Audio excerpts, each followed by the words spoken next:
The space under Do-hyun's bed was dark and warm. It smelled like dust and old blankets. 5 small bodies pressed together in the tight space. Their silver fur touched as they huddled close.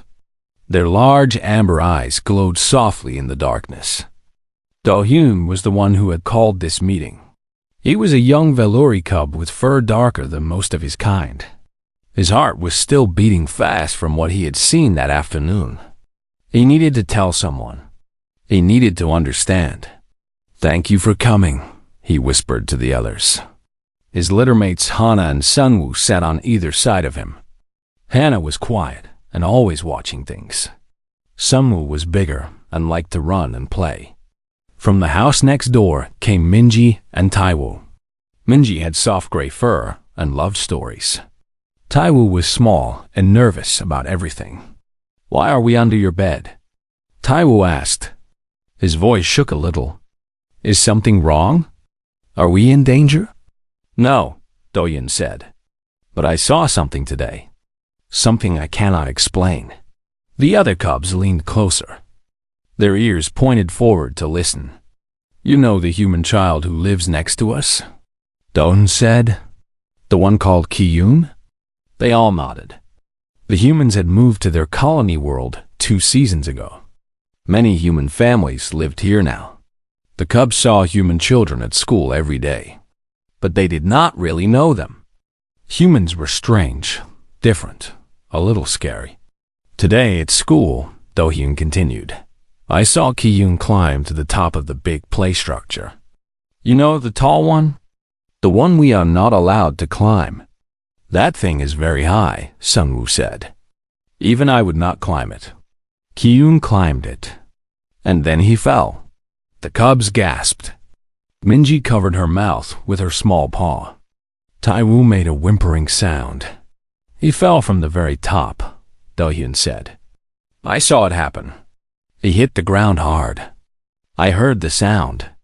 I thought he was dead. I thought he was broken into pieces. What happened?" Hana asked softly. Do-hyun's eyes were wide as he remembered. He stood up. He just stood up. He brushed the dirt off his knees. And then he laughed. Silence filled the space under the bed. "That is not possible," Sunwoo said finally. "That fall would break bones. It would kill one of us." "I know," Do-hyun said. But he just laughed. Like nothing happened. Like falling from high places is normal for him. Minji wrapped her tail around herself. "My grandmother told me stories about humans," she said quietly. "She said they used to hunt big animals on their home world. Animals 10 times bigger than them. They had no claws, no sharp teeth, no poison. But they still hunted these creatures. How?" Taiwoo asked. "She said they would follow the animal. They would walk after it. The animal would run away, but the humans would keep walking. The animal would run again, and the humans would keep walking. They did this for days. They just kept walking until the animal was too tired to run anymore." The cubs stared at her in horror. "They walked it to death?" Hana whispered. Minji nodded slowly. "Grandmother said humans do not stop. They do not give up. They just keep going." Do-hyun felt something cold run down his spine. He had grown up hearing stories about dangerous aliens. Creatures with sharp claws. Creatures with deadly weapons. But he had never heard of anything like this. A species that simply refused to stop. "I want to learn more," Do-hyun said. "I want to understand what humans are. What makes them like this? Why?" Taiwoo asked. "Why do you want to know?" Do-hyun thought for a moment. "Because they live next to us. They go to our school. They walk on our streets. And we know nothing about them. Does that not scare you?" The other cubs looked at each other. Slowly, they nodded. "I think we should watch them," Do-hyun said. "Study them. Learn about them. Each of us can observe the humans we see. Then we can meet here and share what we find. Like scientists?" Hana asked. Her eyes brightened with interest. Yes, like scientists. Sunwoo puffed up his chest a little. I can watch the humans during playtime. They are always running and playing strange games. I can watch them in class, Minji said. I sit near some human children. Taiwu still looked scared. But he nodded too. I will try to be brave.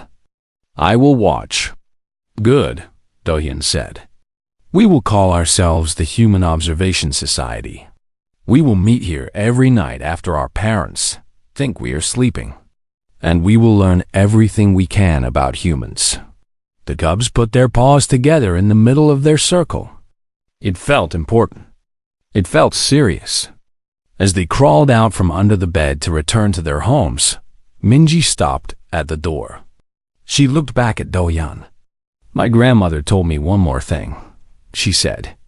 She said that humans are not the strongest species. They are not the fastest. They are not the smartest.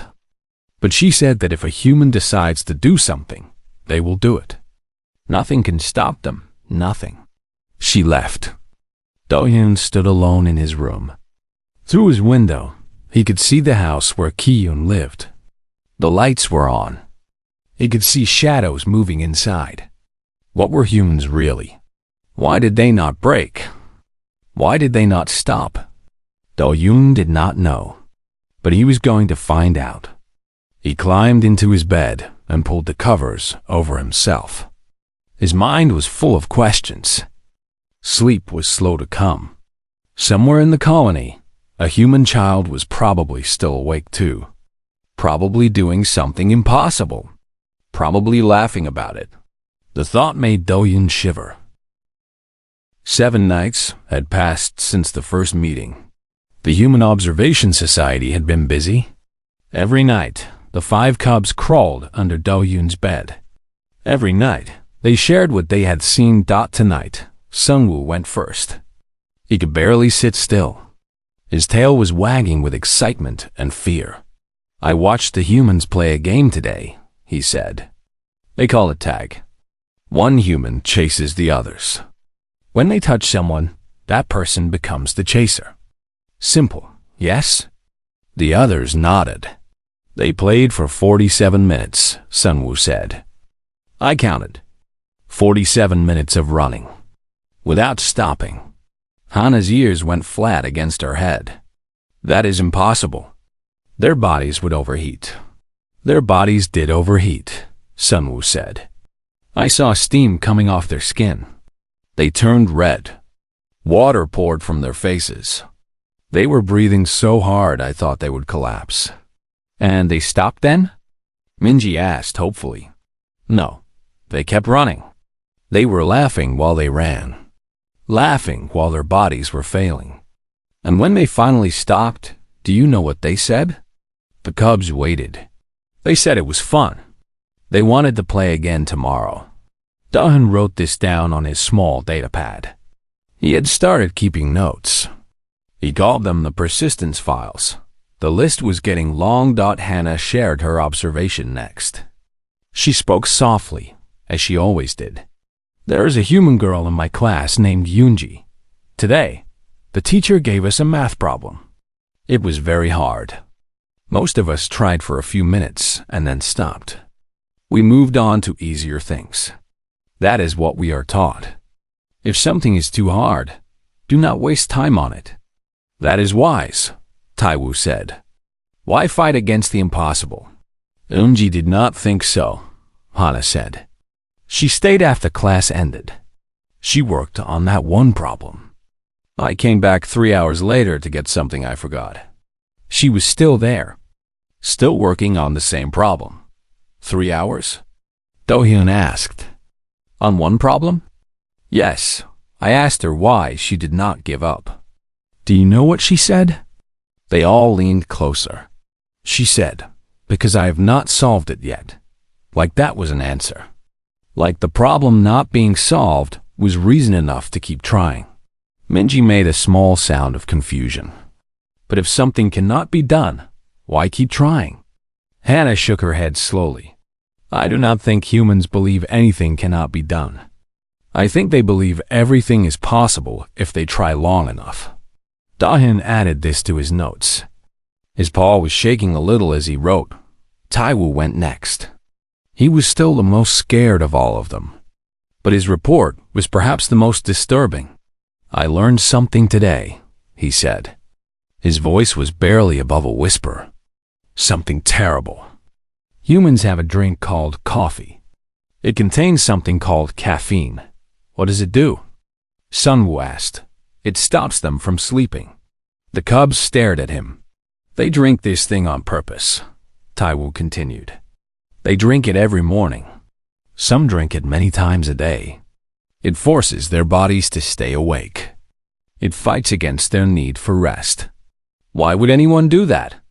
Minji asked. Sleep is good.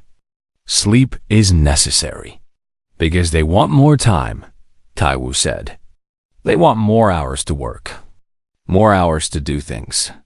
So they poison themselves to stay awake. Dohyun felt sick. They fight against their own bodies. Yes, and that is not all. I learned that humans also have something called an alarm clock. It makes a loud noise to wake them up before their bodies are ready. They force themselves awake. Then they drink the caffeine to stay awake. They are at war with their own need for rest. The space under the bed felt colder somehow. It was Dohyun's turn. He had saved his discovery for last because he was still trying to understand it. I went to the school library today, he said. I found a book about human history. I read about something called a marathon. What is that? Hannah asked. Long ago on Earth, there was a human named Pheidippides. His people were at war. They won a battle at a place called Marathon. Pheidippides needed to tell his people the good news. So he ran. That seems normal, Sunwoo said. He ran 42 kilometers. Without stopping. He ran until he reached the city. He shouted, "We have won!" And then his heart stopped. He fell down dead. Nobody spoke. He ran himself to death, Dohyun said. Just to deliver a message. And do you know what humans did after that? They made it a sport. They have races where thousands of humans run that same distance. They call it a marathon. They do it for fun. Taiwu started crying softly. Why? Why would they celebrate something like that? I do not know, Dohyun admitted. But I am starting to understand something about humans. The others looked at him. They were not built for strength.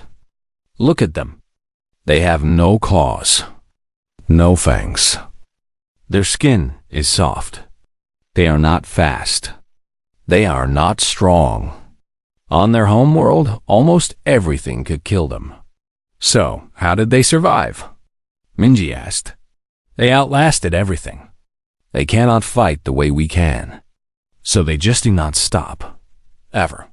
The animal runs faster, but the human keeps walking. The problem is hard, but the human keeps trying. The body wants to sleep, but the human refuses. That is their gift. That is their weapon. Dohyun looked at his notes. Page after page of observations. All telling the same story. They are built to outlast. And that might be the most terrifying thing in the galaxy. The cubs sat in silence for a long time. Outside, the night was quiet. Somewhere on the colony, humans were probably awake, working, running, refusing to stop. Hana spoke finally. Should we stop watching them? Should we end the society? Dohyun shook his head. No. Now I need to know more than ever. What else can they do? What else do they refuse to give up on? The meeting ended. The cubs went home. But none of them slept well that night. They dreamed of creatures that never stopped. Creatures that walked through fire and laughed. Creatures that ran until their hearts gave out and called it a game.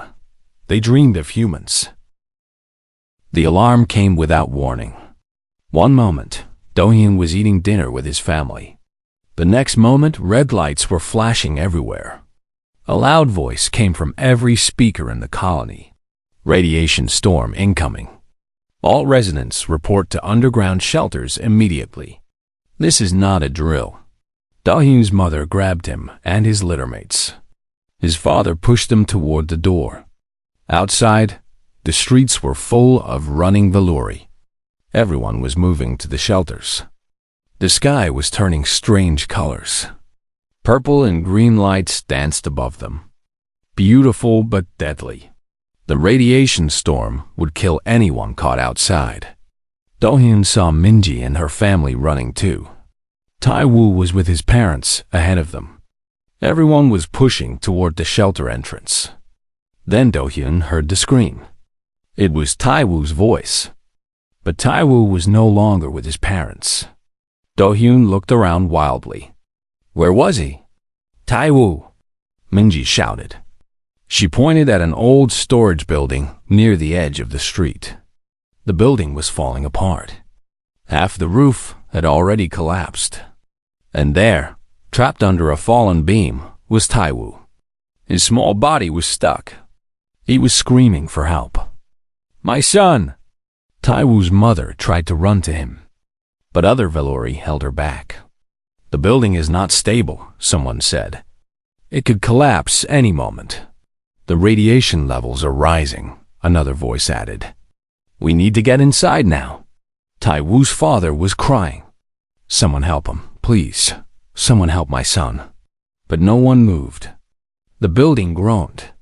More pieces of the roof fell. The purple light in the sky grew brighter. Everyone knew that going into that building meant death. Logic said to wait. Wait for the storm to pass. Wait for proper equipment. Wait. Tae-woo would not survive the wait. Everyone knew that too. Do-hyun watched in horror. His friend was going to die, and no one would save him because it did not make sense to try. Then, a human woman walked past him. Her name was Yuna. Do-hyun had seen her before. She worked at the cargo loading area. She was not tall. She was not strong. She was just a human. She walked toward the falling building. She did not run. She just walked. Steady and calm. What are you doing? Someone shouted at her. You will die. Yuna did not stop. She did not even slow down. She looked back over her shoulder. Her face was calm. Her voice was clear. So could he. Then she walked into the building. Do-hyun could not breathe. The radiation was getting worse. His skin was starting to feel warm. His mother was pulling him toward the shelter, but he could not look away. Through the broken walls, he could see Yuna inside. She was lifting the beam that trapped Tae-woo. It was too heavy. It should have been too heavy, but she lifted it anyway. Her arms shook. Her face turned red. A sound came from her throat like an animal in pain. The beam moved. Tae-woo scrambled free. Yuna picked him up. She held him against her chest and ran. The building collapsed behind her. Dust and metal fell where she had been standing just 1 second before. She burst out of the dust cloud with Tae-woo in her arms. Her skin was red and blistering from the radiation. Her legs were shaking, but she was smiling. Why was she smiling? She handed Tae-woo to his parents and then fell to her knees. Other humans ran to help her. They carried her into the shelter. The doors closed just as the full force of the storm hit. Inside the shelter, everyone was safe. Tae-woo was crying in his mother's arms. He was hurt but alive. The human woman, Yuna, was lying on a medical bed. Her skin was badly burned. She was in pain, but she was still smiling. Do-hyun watched the human doctors work on her. They said she would survive. The burns would heal. She would be okay. That night, there was no meeting under the bed. But late in the dark hours, Do-hyun crawled out of his sleeping spot and found the others waiting. They had all had the same idea. They sat together in a corner of the shelter. No one spoke for a long time. Finally, Tae-woo broke the silence. He was still shaking, but his voice was steady. She saved me. She did not know me. She did not have to help me. But she walked into death to save me. Why? Minji whispered. It made no sense. The logical thing was to wait. Humans are not logical, Hana said. We know this now. Do-hyun shook his head slowly. No, I think they are logical. But their logic is different from ours. The others looked at him. We think about survival, Do-hyun explained. We ask, what is the safe thing to do? We protect ourselves first. That is our logic. And humans? Sungwoo asked. Humans think about more than survival. They ask different questions. Yuna did not ask, will I survive? She asked, can I live with myself if I do nothing?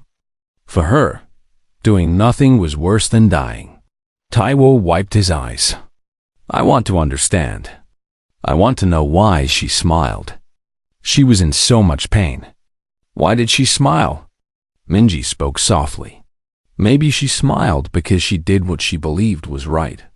Maybe for humans, that matters more than pain. Don thought about all their observations.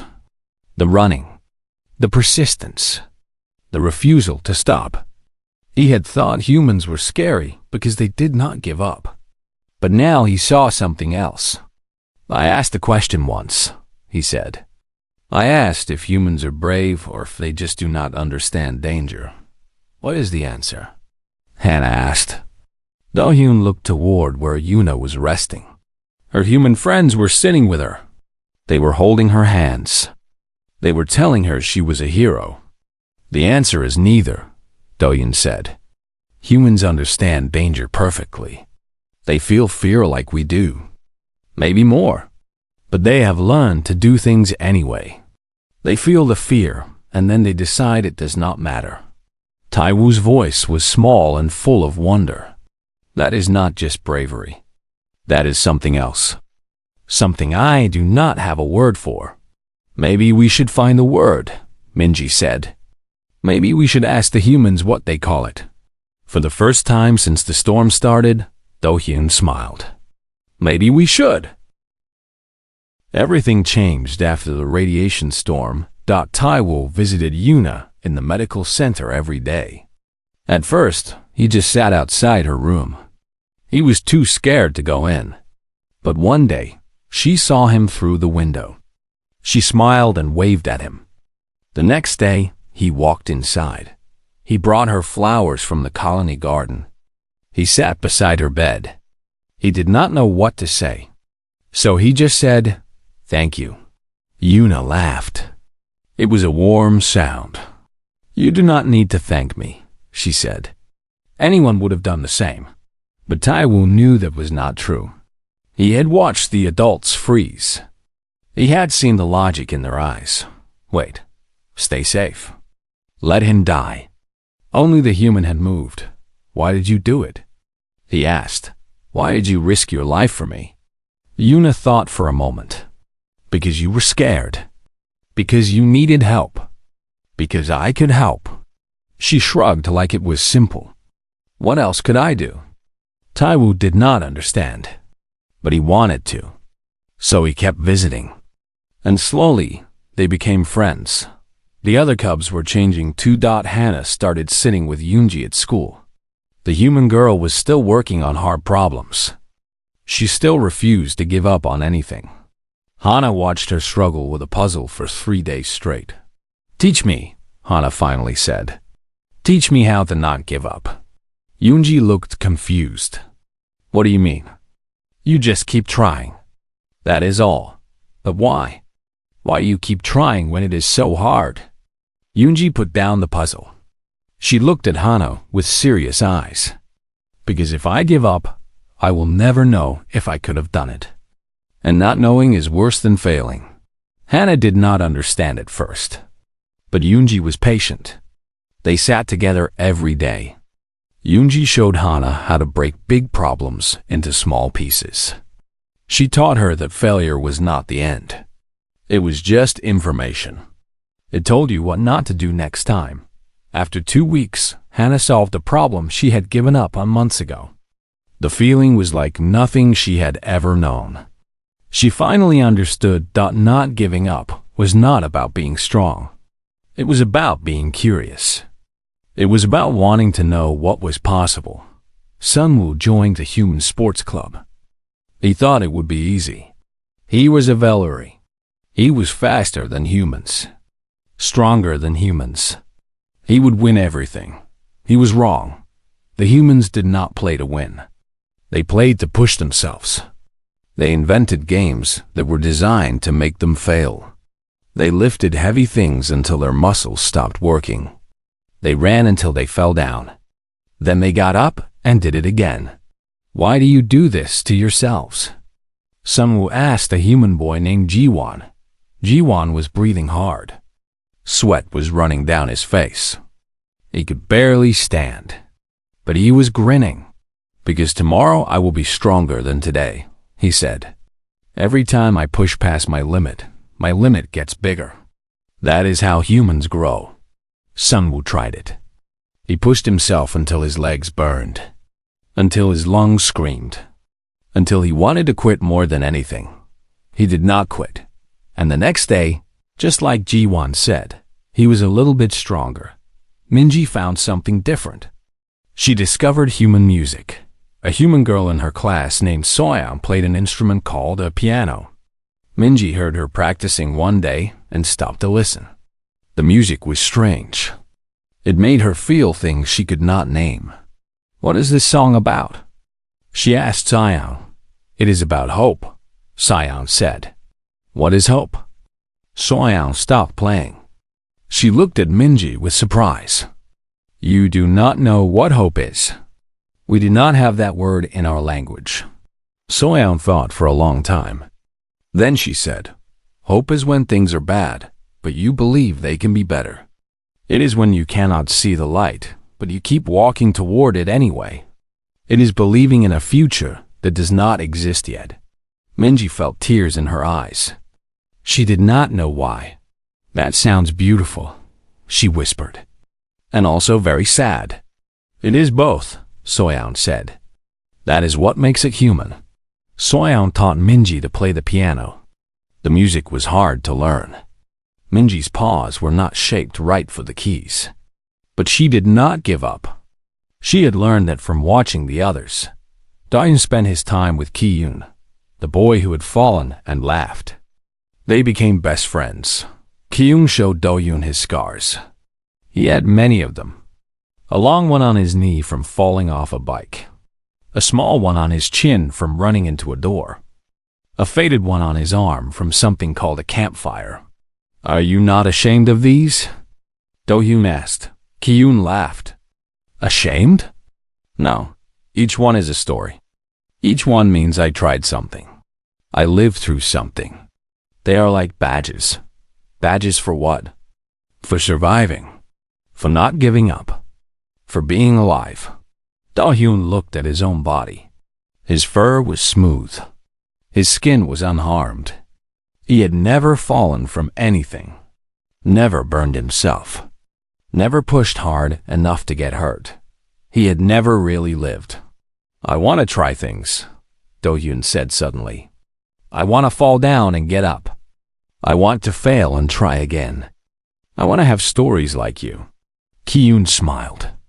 Then let us go make some stories. They spent the whole day climbing trees.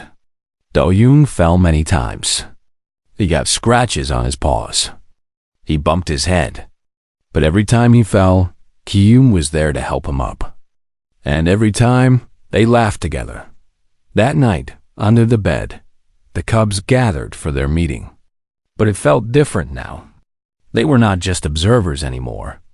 They were participants. I think I understand humans now, Dahyun said. They are not brave because they have no fear. They are brave because they do not let fear decide for them.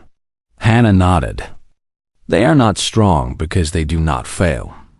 They are strong because they fail and keep going. Sunwoo added, they are not special because they are better than us. They are special because they always believe they can become better. Minji smiled through her tears. And they have hope. They believe in futures that do not exist yet. And then they build those futures with their own hands. Taiwu was quiet. Then he said, Yuna told me something today. She said that humans are not made of anything special. They are just flesh and bone like anyone else. But inside, they carry something that cannot be broken. What is it? Donghyun asked. She called it spirit. She said it is the part of you that refuses to give up. The part that keeps going even when everything else stops. The cubs looked at each other. They had come so far. They had started by watching humans from a distance. Now, they were learning from them. Becoming friends with them, not changing because of them. Maybe that was the most human thing of all. 1 year had passed since the first meeting under Do-hyun's bed. The cubs were not really cubs anymore. They had grown so much. Their bodies were bigger. Their ears were longer. When they tried to meet under the bed now, they barely fit. Their ears touched the mattress springs above them. But tonight was special. Tonight was the last meeting of the Human Observation Society. All 5 of them squeezed into the familiar darkness one more time. It was uncomfortable. It was crowded. But it felt right. I cannot believe it has been a whole year, Minji said softly. So much has changed, Hana added. Do-hyun looked at his friends. His family. They were different now. He could see it in their eyes. They stood taller. They spoke with more confidence. They no longer flinched when humans walked by. I think we should share our final conclusions, Do-hyun said. One last time. What have we learned about humans? Taiwu went first. He was no longer the scared little cub who jumped at shadows. Yuna had become like a second mother to him. She visited his family every week. She taught him to be brave. I used to think humans had no fear, Taiwu said. I was wrong. They are afraid of many things. They are afraid of death, afraid of failure, afraid of being alone. But they have learned something we never knew. What? Sunwoo asked. They learned that fear is not a wall. It is just a feeling. You can feel it and still move forward. Yuna was scared when she ran into that building. She told me so. Her heart was pounding. Her hands were shaking. But she moved anyway. That is what courage really is. Not the absence of fear. The presence of action despite fear. The others nodded slowly. Hannah spoke next. Her voice was thoughtful, as always. I learned that humans break, she said. Their bodies break easily. Their hearts break too. They feel pain deeply. They cry. They bleed. They fall apart. She paused. But they have learned to rebuild. Every time they break, they put themselves back together.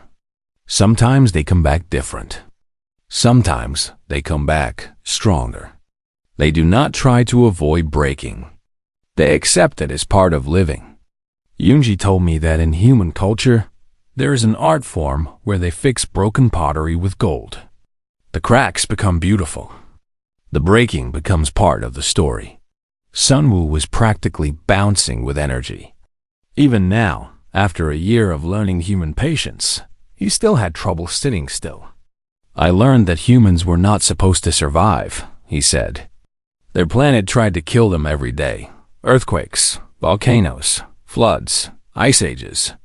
Predators everywhere. They had no armor. No claws, no wings. They should have died 1,000,000 times. He grinned. But they did not. They looked at a planet full of death and said, no, this is our home. We will stay. And they did not just stay. They conquered. They tamed fire. They crossed oceans. They flew through the sky. They left their planet and touched the stars. And you know what the craziest part is? What? Minji asked. They miss it. Earth tried to kill them for millions of years, and they miss it. They talk about it with love. They show me pictures, and their eyes go soft. They call it beautiful, Their death world. They call it home. Sungwoo shook his head in wonder. I do not think I will ever understand that. But I love it. Minji went next. Music still drifted from her room every night now. Soyoung had given her a small keyboard. She practiced every day. I learned about hope, Minji said. Real hope. The humankind. Her voice was gentle but strong. The lurid hope for things that are likely. We hope the harvest will be good. We hope the weather will be nice. Safe hopes. Small hopes. She touched her chest. Human hope is different. Humans hope for impossible things. They hope for peace when there is war. They hope for love when they are alone. They hope for tomorrow when today is terrible. They hope even when there is no reason to hope. Tears were forming in her eyes. But she was smiling. And here's what I learned. Sometimes, hoping for the impossible makes the impossible happen. Humans dream of futures that cannot exist. And then they work to make them exist. Every great thing humans have ever done started as impossible hope. That is their magic. That is their gift. Finally, it was Doin's turn. He pulled out his datapad. The same one he had used for a year. It was full now. Hundreds of pages of observations, stories, lessons, the complete work of the Human Observation Society. On the cover, he had written a single word, unbreakable. I thought this word described humans, he said. I thought they were creatures who could not be broken.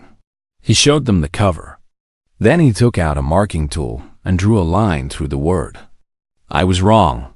Below the crossed-out word, he wrote something new, unbreaking. Humans are not unbreakable, Doyen said. They break all the time. Their bodies, their hearts, their spirits. Life breaks them over and over. He looked at his friends with fierce eyes. But they do not stay broken. They refuse to stay broken. Every time they fall, they stand up. Every time they fail, they try again. Every time the world tells them to stop, they keep going. They are not creatures who cannot be broken.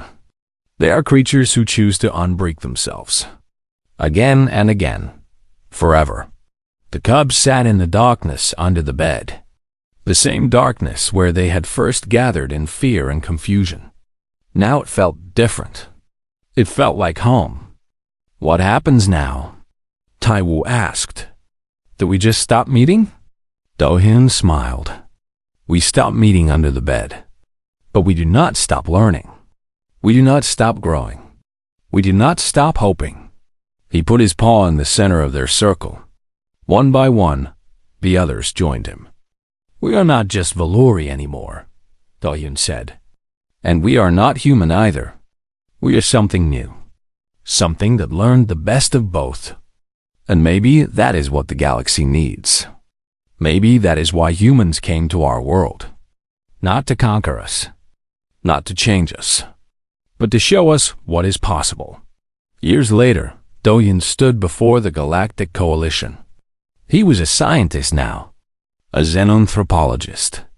He studied species and cultures.